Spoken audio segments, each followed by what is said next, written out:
Morning po. Tuloy po natin yung dim sum or siomai series po natin. No? So, I think nakita nyo na po yung first siomai na tinry ko.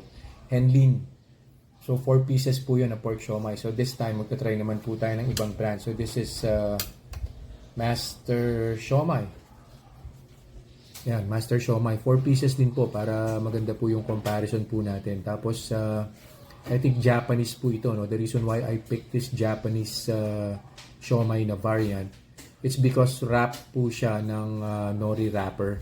So, seaweeds po yan eh. So, hindi po siya yung ordinary na siomai wrapper na meron po siyang refined flour.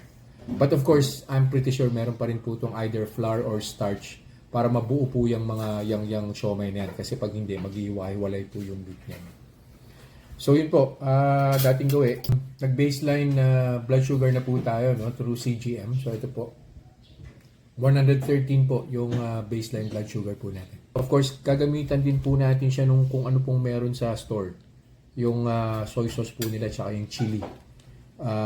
chili oil para masimulate po natin na parang kumakain po tayo dun mismo sa cart po nila.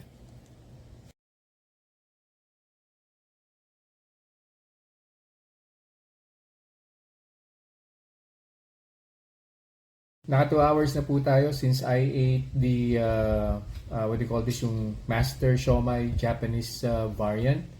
So, eto na po yung naging resulta. No? So, ang blood sugar baseline po natin, as far as I can remember, was at 113.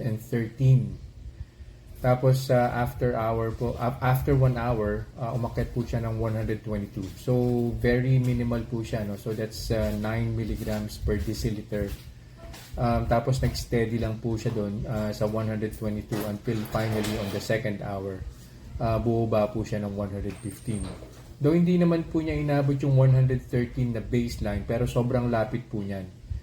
So, obviously, minimal po yung blood sugar spike po niya. No? So, okay po yung siomai na variant na yon. Pwede po siyang actually na iulam. I-mix nyo po with vegetables, that's fine. And of course, you need to take note na 4 na piraso lang po yung kinain ko. Of course, kung kakain po kayo ng 8 piraso, it will be a different story. So, yun lang po for this review. I'll see you guys in the next vlog. Bye-bye.